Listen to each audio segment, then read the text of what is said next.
Assalamualaikum warahmatullahi wabarakatuh. Selamat berjumpa kembali kali ini dengan channel Sarjana Tani. Di mana di kesempatan kali ini kita akan membahas strategi pengendalian organisme pengganggu tumbuhan untuk tanaman pangan. Organisme pengganggu tumbuhan itu hama dan penyakit yang berpotensi membuat kerugian kerugian apalagi kerugian sampai signifikan atau bahkan bisa membuat gagal panen atau busuk. Untuk itu kita harus melakukan strategi-strategi yang diperlukan untuk pengendalian organisme pengganggu tumbuhan. Oke, kali ini kita akan mengambil untuk tanaman pangan Terlebih dahulu, nah kita akan mencoba latar belakang tanaman adalah organisme eukariotik multiseluler dengan kemampuan untuk menghasilkan makanan mereka sendiri dengan proses fotosintesis dan merubahnya menjadi energi yang digunakan untuk pertumbuhan dan perkembangan. Yang kedua, itu tanaman. Yang kedua, organisme pengganggu tumbuhan atau OPT adalah semua organisme yang mempunyai kemampuan atau potensi merusak, mengganggu kehidupan atau menyebabkan terganggunya metabolisme tumbuhan, bahkan sampai tumbuhan tersebut mati. Nah, untuk pertumbuhan dan perkembangan membutuhkan energi dari makhluk lain.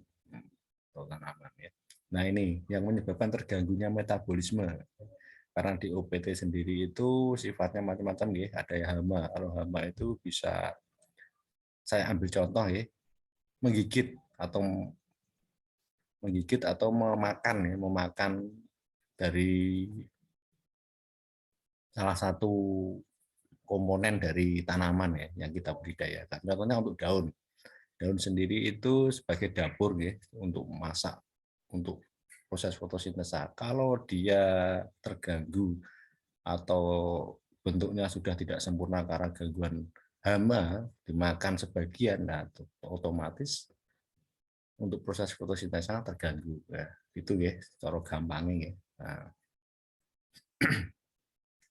untuk itu, sistem pengambilan keputusan dan tindakan perlindungan tanaman yang perlu kita garis bawahi itu ekosistem pertanian. Ekosistem itu apa? Ekosistem itu eko itu kehidupan. Sistem itu jaringan atau komponen dari jaringan kehidupan yang ada di lingkungan pertanian. Nah, untuk itu maka yang perlu kita lakukan dari awal setelah kita menanam suatu tanaman yang kita budidayakan, itu perlu adanya pengamatan. Pengamatan itu sangat penting sekali karena apa? Pengamatan di sini kita bisa mengetahui apa yang terjadi pada tanaman yang kita budidayakan. Dan paling bagus pengamatan ini dilakukan 1 minggu sekali. Karena apa?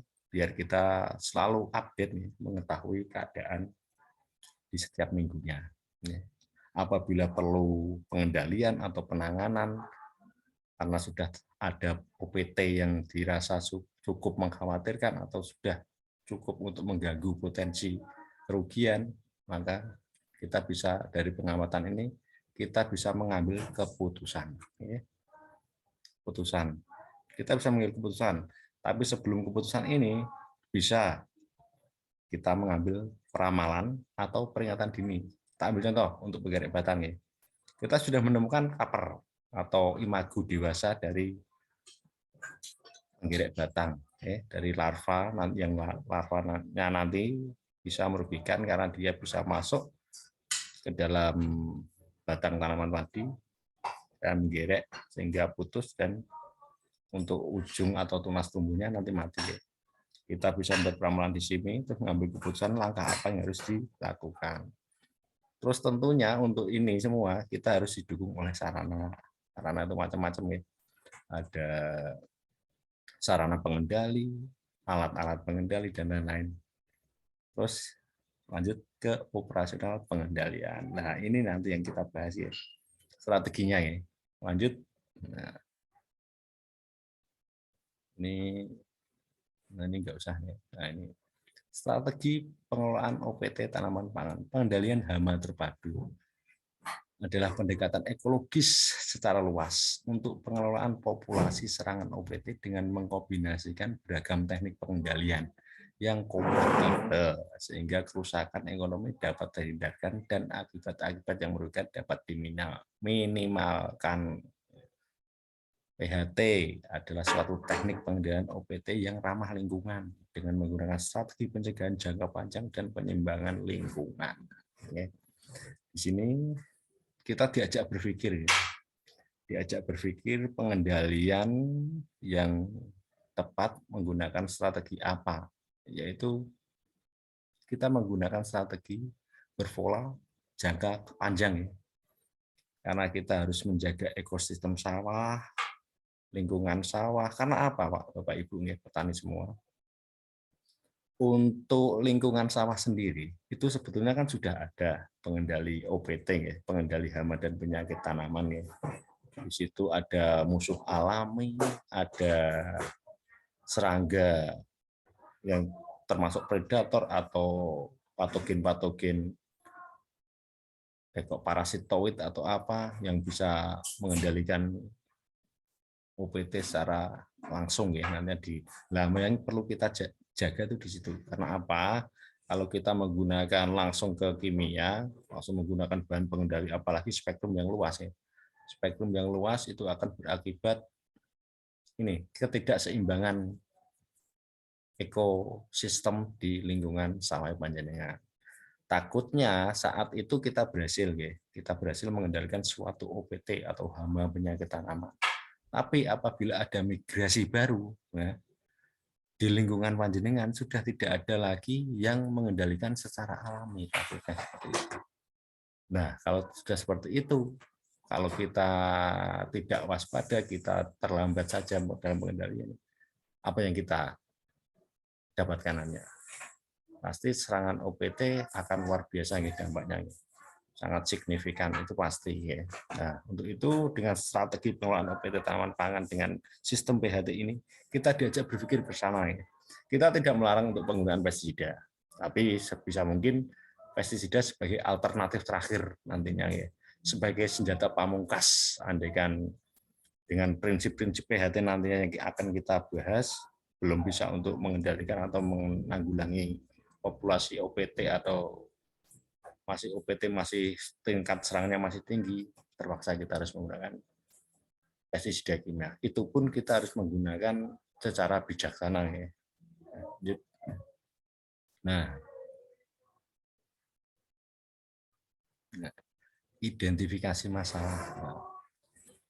Ini ikat tikus ini sudah.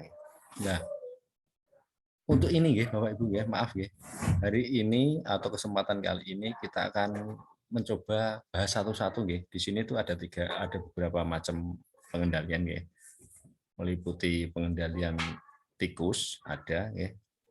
Nah, strategi pengendalian tikus, lanjut lagi ada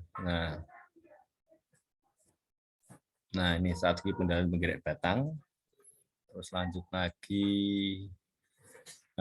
ke strategi pengendalian warna batang coklat. Nah, ini banyak sekali ya. Kerjasama yang baik. Nah, kita terus penyakit ini, strategi penanganan penyakit padi. Ya. Tapi kita akan bahas satu-satu ya.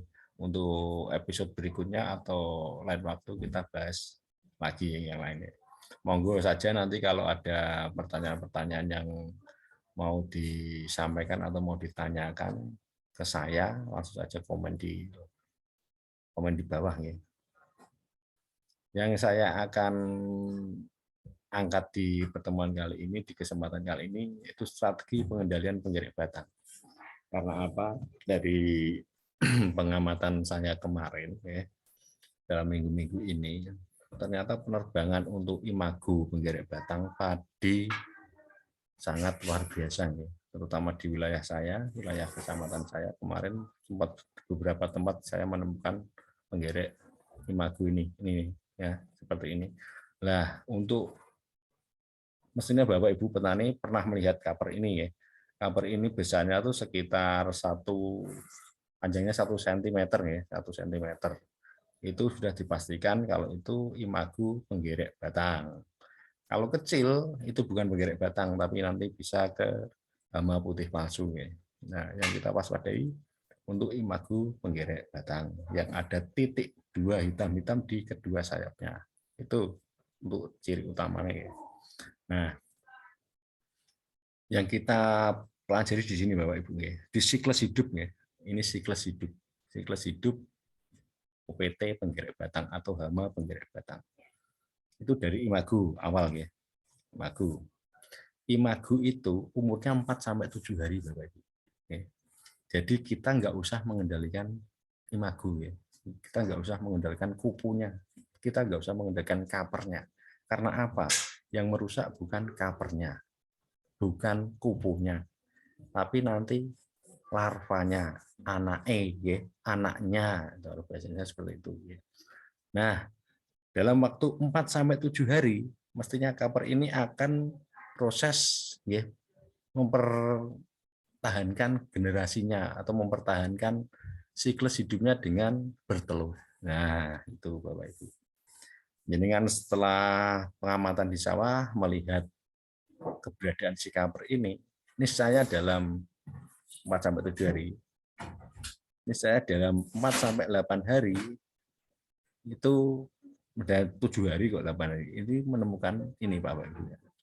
Nah, ini kumpulan atau kelompok telur penggerek batang padi putih. Ya. Ini biasanya ditempatkan di permukaan daun, ya. Antara ujung daun sekitar 2 sampai 5 cm di atas ya. Kelihatan nih Bapak, kalau Bapak Ibu jeli, ya, kita sering pengamatan di sawah, kita akan menemukan seperti ini. Ya.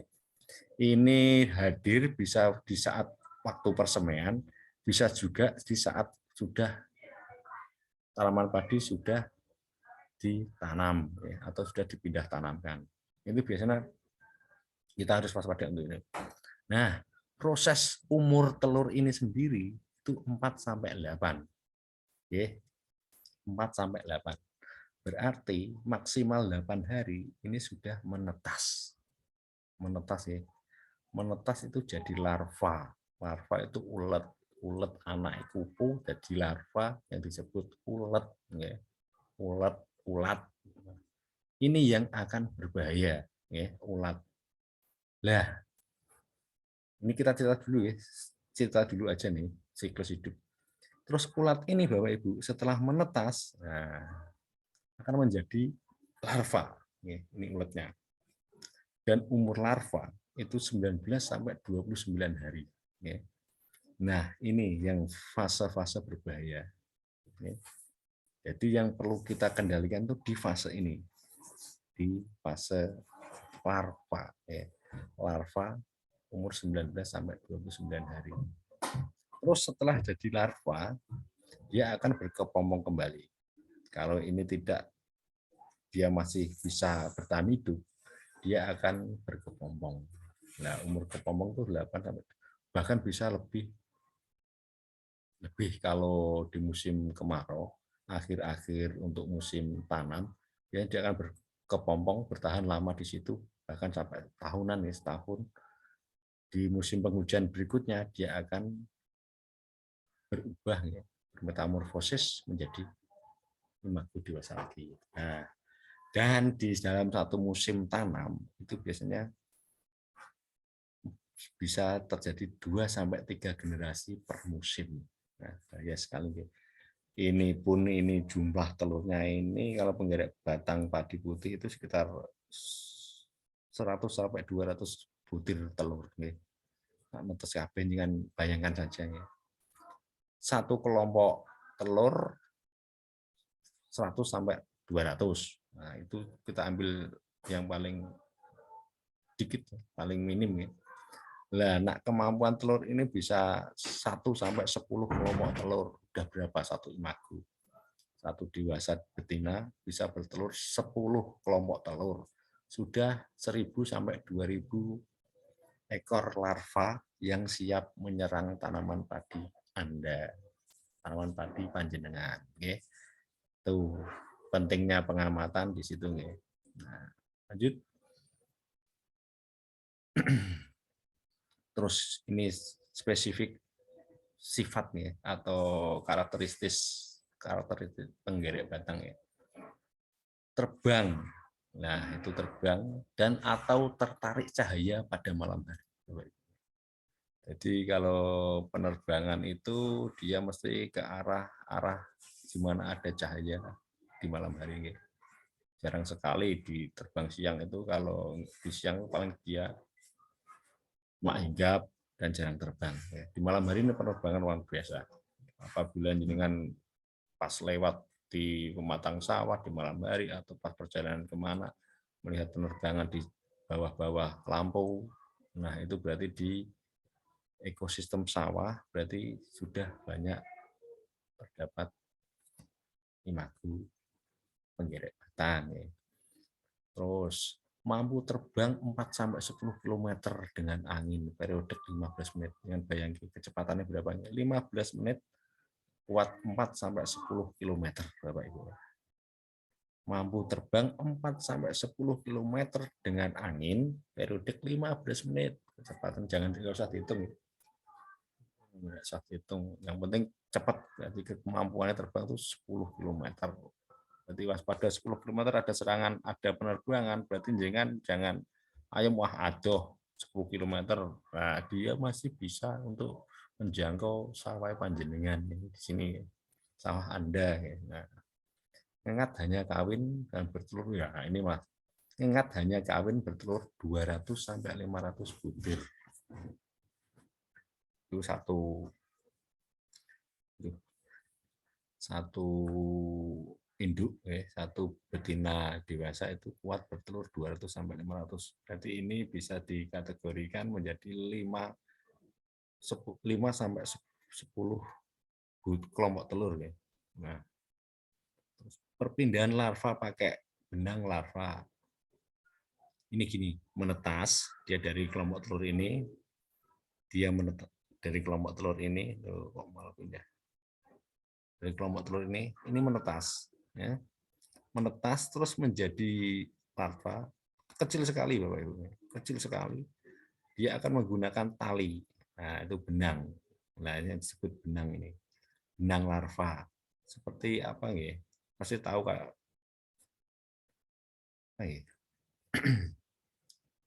laba-laba yang punya jaring, tapi jaring laba-laba banyak, nah ini cuma satu helai. Nah, dia menggelantung di situ. Dia menggelantung air dan dengan bantuan air dan angin dia berayun.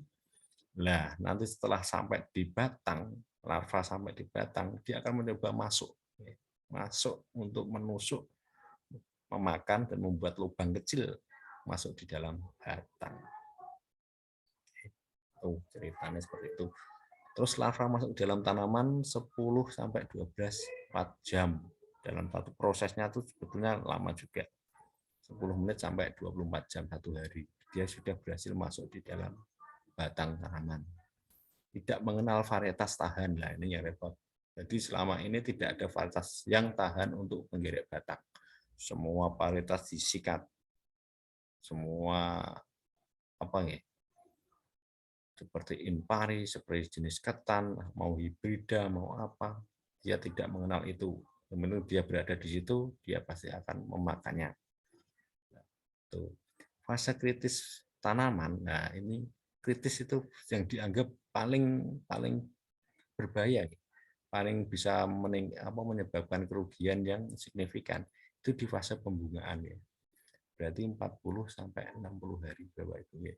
Nah, ini waktu masa pembungaan ini sudah masuk di dalam batang tanaman padi, mestinya nanti akan terjadi apa nih?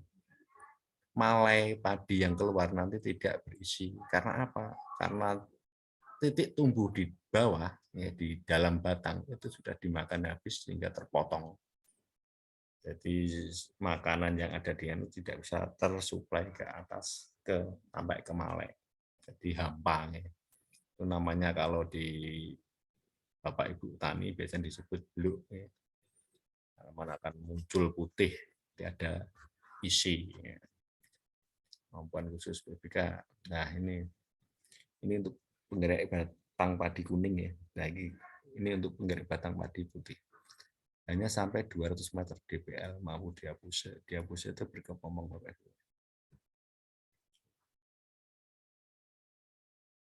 Nah, serangan burat atau pada MH musim hujan. Ini masih musim hujan antara Maret, April, Mei nanti di MT kedua. Ini biasanya PBP nih ya, yang waspada. Nah, ini kalau kita mau melaksanakan pengendalian ya, pengendalian. Ini kita lihat larvanya Bapak Ibu ya.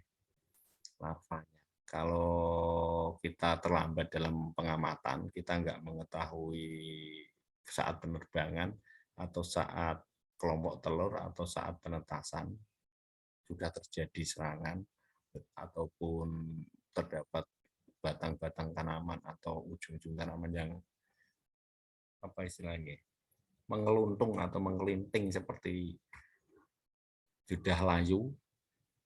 Nah, itu berarti sudah ada larva di dalamnya. Untuk mengetahui,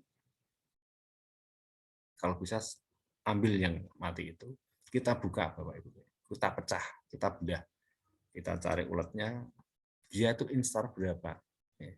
Karena ulat penggerak batang itu biasanya sampai 5 instar ya. 5 instar itu sampai besar. Mungkin di sana sampai 2 mili lebarnya, panjangnya sampai 5-6 mili. Kalau sudah seperti itu sulit sekali ya untuk dikendalikan. Jadi kita terlambat. Itu pestisida yang kita gunakan mestinya pestisida yang luar biasa. Kan sulit sekali. Jadi dengan semprot kok gak mati kok saya nyerang lah itu bisa jadi larva itu sudah besar sekali. Jadi tingkat kemampuan bertahan atau kemampuan istilahnya untuk kemampuan hidup itu sudah luar biasa. Terkadang itu kalau sudah besar jenengan pidak mawon jenengan pijet dengan pencet itu aja nggak mati dia, keras Bapak Ibu ya untuk larva penggerak batang ini ya. Nah, strategi apa yang kita gunakan untuk ini? Jadi pengendalian yang paling tepat itu saat larva masih kecil Bapak Ibu. 1-3 lah maksimal. Kita anggap apa? Ibaratnya bayi sampai anak-anak baru menetas 1 hari sampai larva tadi umur 19-29 ya. Berarti jangan sampai instar itu lebih dari 15 hari. Jadi dianggap bayi atau anak-anak itu akan lebih mudah ya untuk mencelakainya, istilah seperti itu. Coro bahasa halusnya seperti itu. Nah, coro bahasa kasarnya ya, kita akan mudah untuk mengendalikannya atau membunuhnya kalau kita ingin membunuhnya. Itu. Jadi intinya pentingnya proses pengamatan seperti itu Bapak Ibu. Kita mengetahui kapan saat bertelur, kapan saat menetas. Seperti itu. Nih, itu kalau kita langsung menggunakan pestisida kimia monggo. Kalau sudah dirasa intensitas serangan sudah tinggi, banyak yang terserang, silakan ya. Kita enggak Nah, ini instar Bapak Ibu. Instar 1 panjang badannya ini. Nah, 5 hari. Instar 1 segini ya. Panjang badannya 2,8 sampai 2,4. Ini aja udah panjang ya. Nah, lama harinya 3 sampai umurnya tuh sampai 3 hari sampai 5 hari untuk instar 1 nih. Terus jumlah kloset. Nah, itu ini kloset itu 2 ke 4. Nah, ini kurang lebih kurang dari 10. Ini masih kelabu dan kusem. Ini instar 1. Instar 2. 2,5 sampai 3,5 nih. Nah, ini lama hari sama 3 sampai 5 hari. Nah, jumlah klosnya 11 sampai 16. Kelabu kusam, masih kusam ya. Terus ini yang ketiga 6,5 sampai 3 sampai 5 gitu. Nah, ini jumlah klosnya udah besar, udah panjang dan agak kelabu. Keempat, nah ini ya saya keempat ini udah 13 mm nih, udah 1 cm lebih. 1,3 panjang umurnya 5 sampai 7. Nah, ini sudah sulit sekali ini. Nah, udah gini, nah 45 ini sudah sulit sekali ya. Ini pengendalian sudah sangat susah. Kalau kita menggunakan pestisida, ya mestinya kualitas pestisida yang kita gunakan itu bagus. Ya, kalau kita menggunakan pestisida yang kurang begitu bagus atau masih kualitas biasa sedang, sulit sekali ya untuk mengendalikan ini. Nah, ini monggo dicermati ya. Ini kunci. Nah, seperti ini. Kita lihat harus kita pengendalian yang bagus 1, 2, dan maksimal 3. Ya, kita nggak terlambat di situ nanti. Kita bisa menggunakan kalau insar 1 kita berani jamin, ya, bukan jamin, kita berani untuk mencoba menggunakan pengendali alami atau hayati, ya, biopestisida atau pestisida nabati yang kita buat sendiri dari bahan-bahan ekstrak-ekstrak daun yang mempunyai toksin untuk mengendalikan ini larva ini, bisa daun mimba atau yang lain, atau biopestisida menggunakan agen hayati, metarisium, dan lain-lain, dicoba aja ya. Mungkin di instar ini masih efektif ya. Tapi di instar ini sudah sulit sekali ya. Lanjut. Nah, ini Pak, ini strateginya ya. Udah strategi yang mau kita bahas ya. Dari awal, mulai dari pengolahan tanah ya, untuk penggerak batang padi ini. Sisa tanaman atau singgang tunggul padi merupakan tempat bertahan PBB atau PBK maupun musuh alami. Oleh karena itu diperlukan pengelolaan khusus dengan cara mengolah tanah atau disingkal, ya, istilah disingkal dibalik dengan rotary sehingga larva atau kelompok telur ngengat ikut tergilas dan mati. Ya. Dengan demikian siklus hidup PBB terputus. PBK, PBB terputus. Ini Bapak Ibu, kalau kita panen ya, kalau kita habis panen, biasanya kan sekarang kita banyak menggunakan kombin ya, rotary ya, banyak menggunakan mesin otomatis untuk memanen padi ya. Pastinya itu singgangnya masih tinggi. Kalau jenengan lihat itu masih tinggi. Nah, paling bagus Bapak Ibu ya.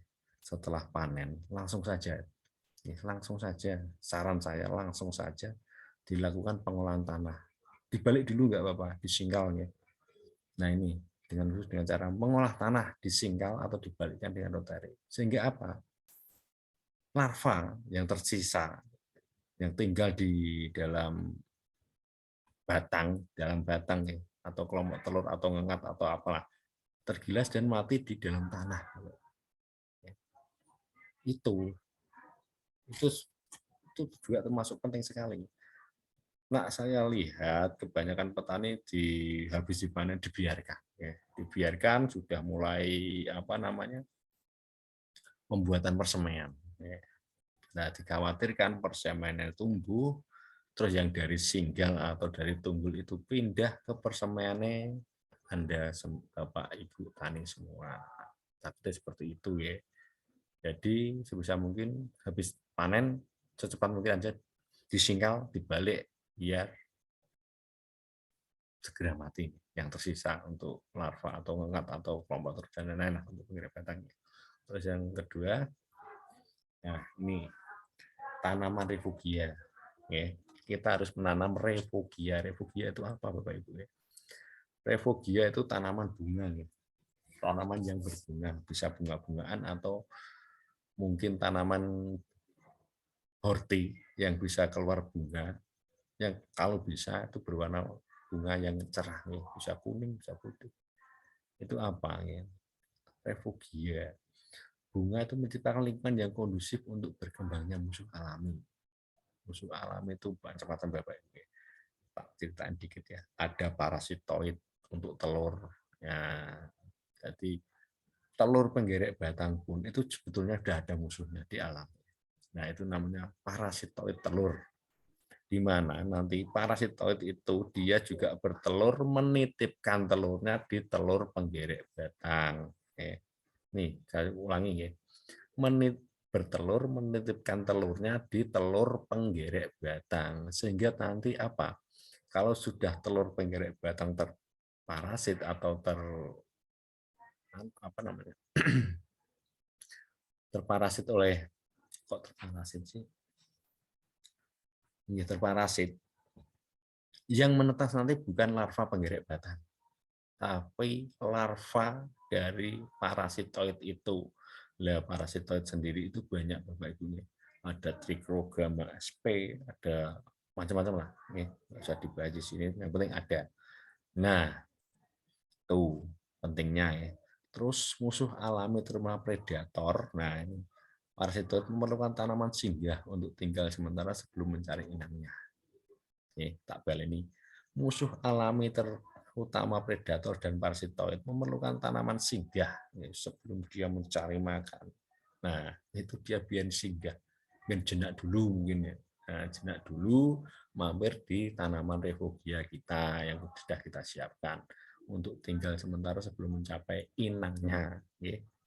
Nah, terus tanaman refugia itu penanaman-tanaman yang menghasilkan nektar. Nektar itu apa ya? Madu.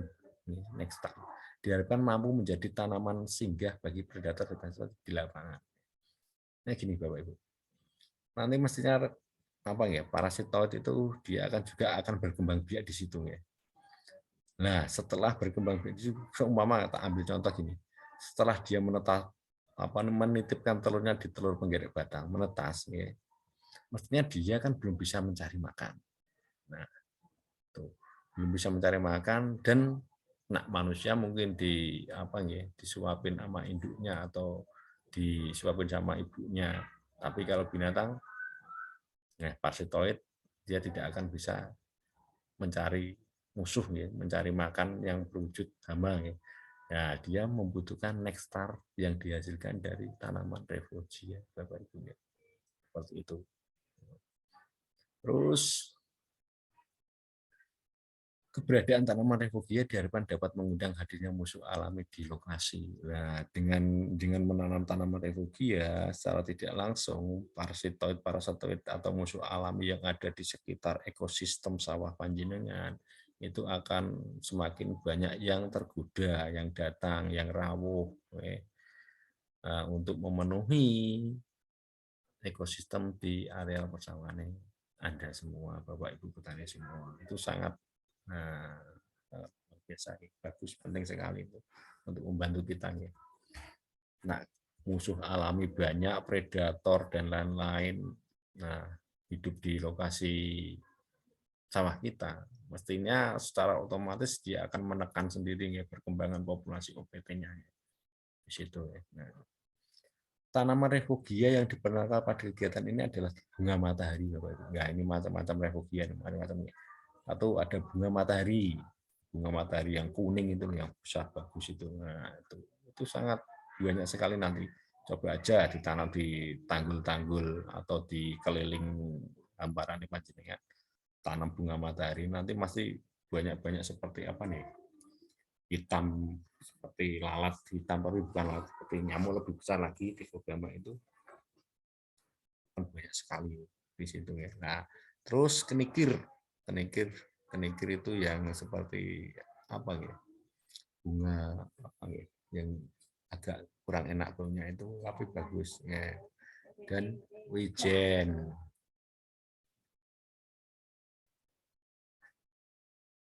dan menanam kacang-kacangan ya Bapak pada pematang sawah ya, kacang-kacangan bisa kacang kedelai, kacang panjang atau yang bukan bunga dengan untuk dikembangkan karena salah satu nilai tambah selain hasil, dia juga menjadi tanaman refugia untuk musuh alami. Karena bunganya disukai untuk musuh alami, terus dia juga bisa menghasilkan apa yang diharapkan dari kita tanam ya, selain untuk refugia untuk musuh alami, dia juga bisa menghasilkan kacang, kedelai atau kacang panjang atau yang lain. Jagung juga bisa. Nah, ini persemaian. Dan kita pengamatan itu, Bapak Ibu semua, Bapak Ibu tani, itu dimulai dari persemaian. Karena ini kuncinya ya. Persemaian biasanya kalau sudah ada persemaian, itu imago-imago dari kaper-kaper itu tertarik.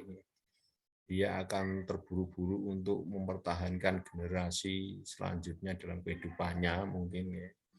Dia akan singgah di sini, bertelur, karena kita nggak melakukan pengamatan di sini, dia akan menetas terus masuk ke dalam batang tanaman persemaian panjenengan, tanaman Anda, persemaian padi Anda, terus jenengan akan pindah, ya. Akan pindah ditanam. Mestinya ini dia akan ikut ke tanam di areal pertanaman. Nah, jadi ini jenengan pripun nggih? Istilahnya ikut nandur hama, nggih mboten. Nah, nanti setelah tanaman ini hidup ditanam, pasti nanti ada serangan OPT baru kelihatan. Itu namanya sudah terlambat, tapi nggak terlambat teman-teman, masih bisa dikendalikan. Oh, nah ini mulai dari persemen. Kita cari kelompok telur di sini malah lebih kelihatan Bapak Ibu. Kalau ada itu masih lebih mudah dan arealnya pun nggak terlalu luas ya. Berbeda harus kita mencari hamparan yang berapa puluh hektar atau ratusan hektar bahkan ya. Kita cari yang di persemen aja. Nah persemen ini udah dianggap aman, tidak ada kelompok telur di sini. Monggo silahkan gitu tanam ya. Terus, nah ini untuk saya ceritakan tadi ya, parasitoid ya. Jadi ya, ini dia bias ya Pak Ibu.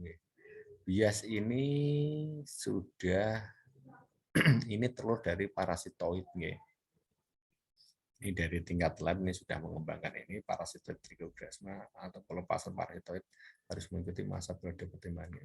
Nah, setelah dengan mengetahui penerbangan yang bisa dengan melepas ini ya.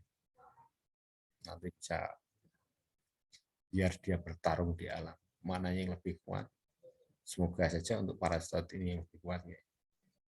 Ya, biar menekan populasi untuk serangga hamanya ya. Itu parasitoid trichogramma yang saya sebutkan tadi.